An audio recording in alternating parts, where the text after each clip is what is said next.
Welcome to free stop. இன்றைக்கி நான் உங்களுக்கு காமிக்க போகிறது ஒரு ட்ரிங்க்கை பற்றி. இந்த ட்ரிங்க்கை நீங்கள் இன்டேக் பண்ணுறதுனால உங்கள் ஹீமோக்ளோபின் லெவல் இன்க்ரீஸ் ஆகும். அதே சமயம் உங்கள் ஸ்கின்னும் நல்லா பிரைட்டனாக இருக்கும். வாங்க வீடியோக்குள்ளே போகலாம். வாங்க இப்போ இதுக்கு என்னென்ன பொருள் தேவைங்கிறத பார்த்துடலாம். ஒரு பீட்ரூட், ஒரு கேரட், கரும்பு சர்க்கரை, பீட்ரூட் கேரட் ரெண்டையுமே தோல் சீவி நல்லா தின் ஸ்லைசஸாக கட் பண்ணி வச்சுருக்கேன். இப்போ இதை மிக்சர் ஜாருக்கு மாற்றிடலாம்.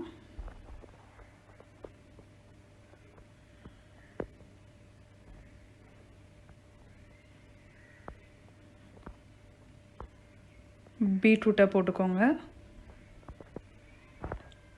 அப்புறம் கேரட்டை ஆட் பண்ணிக்கோங்க. ஆட் பண்ணிவிட்டு கொஞ்சம் பேஸ்ட் ஆகிற அளவுக்கு தண்ணி விட்டு நல்லா நைஸாக அரைச்சிக்கோங்க. அரைச்சதுக்கப்புறம் மறுபடியும் நம்ம இன்னொரு கிளாஸ் தண்ணி ஆட் பண்ணிக்கலாம். இந்த ஒரு பீட்ரூட் ஒரு கேரட்டில் பார்த்திங்கன்னா உங்களுக்கு எப்படியும் ஒரு 3 கிளாஸ் அளவுக்கு ஜூஸ் வரும். தண்ணி ஆட் பண்ணதோடு சேர்த்து நான் சொல்கிறேன். இப்போ நைஸாக அரைச்சிருங்க. அரைச்சி முடிச்சுட்டு ஒரு சாஸ்பேனுக்கு இதை மாற்றிடுங்க. மாற்றிட்டு கொஞ்சம் தண்ணியும் ஆட் பண்ணிவிட்டு நல்லா இதை கொதிக்க விடுங்க. நல்லா பபிள்ஸ் வர அளவுக்கு ஒரு கரண்டியை வச்சு நல்லா கலக்கிடுங்க. கலக்கி கொதிக்க விட்டு அதுக்கப்புறம் இதை ஆஃப் பண்ணிட வேண்டியதான். எடுத்துடலாம். எடுத்துட்டு ரூம் டெம்பரேச்சருக்கு வர விட்டுட்டு அதுக்கப்புறம் இதை ஃபில்ட்ரு பண்ணிடுங்க.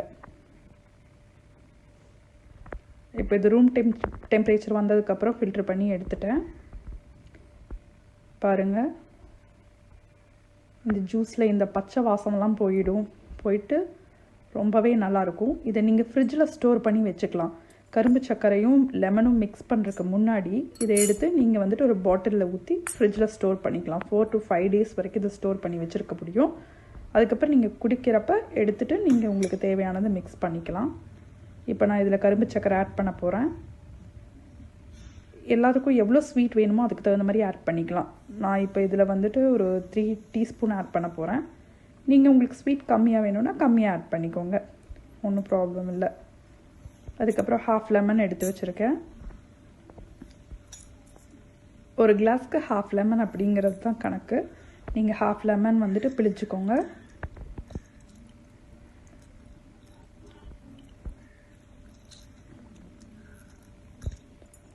குழந்தைகளுக்கெல்லாம் இது ரொம்பவே பிடிக்குங்க. இந்த லெமனும் இந்த கரும்பு சர்க்கரையும் சேர்ந்தால் இதோட டேஸ்ட் ரொம்ப நல்லாயிருக்கும்.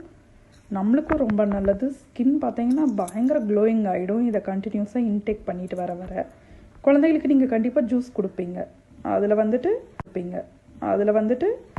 நீங்கள் இந்த ஜூஸை ஒரு ஆப்ஷனாக ஆட் பண்ணிக்கலாம். நல்லா மிக்ஸ் பண்ணிடுங்க. கரும்பு சர்க்கரை கரையிறதுக்கு கொஞ்சம் லேட் ஆகும். ஸோ இதை நீங்கள் நல்லாவே மிக்ஸ் பண்ணி விட்டுருங்க. நீங்கள் ஃப்ரிட்ஜில் ஸ்டோர் பண்ணிவிட்டு குடிக்கிறப்ப எடுத்து இந்த கரும்பு சர்க்கரையும் லெமனும் ஆட் பண்ணிக்கிட்டால் போதும். ஒரு தடவை பண்ணி வச்சிங்கன்னா ஒரு 5 days வரைக்கும் இது நீங்கள் ஃப்ரிட்ஜில் ஸ்டோர் பண்ணிக்கலாம். பாருங்கள், இப்போ குடிக்கிறதுக்கு ரெடி ஆகிடுச்சு. ரொம்பவே டேஸ்டியாக இருக்கும் இந்த ஜூஸ். கண்டிப்பாக ட்ரை பண்ணி பாருங்கள். இந்த ஜூஸை நீங்கள் குடிச்சிட்டு வரதுனால உங்கள் ஹீமோக்ளோபின் லெவல் கண்டிப்பாக இன்க்ரீஸ் ஆகும். ஒரு 20 days இன்டேக் பண்ணி பாருங்கள். நீங்களே நல்லா சுறுசுறுப்பாக ஃபீல் பண்ணுவீங்க. உங்கள் இம்யூன் பவரும் டெவலப் ஆகும். உங்கள் ஸ்கின் நல்லாவே க்ளோயிங் ஆகும். கண்டிப்பாக ட்ரை பண்ணி பாருங்கள். ட்ரை பண்ணி பார்த்துட்டு கமெண்ட் பாக்ஸில் கமெண்ட் பண்ணுங்கள். இந்த வீடியோ உங்களுக்கு பிடிச்சிருந்தா லைக் பண்ணுங்கள், ஷேர் பண்ணுங்கள், சப்ஸ்கிரைப் பண்ணுங்கள். மறக்காமல் பெல் ஐக்கானை கிளிக் பண்ணுங்கள்.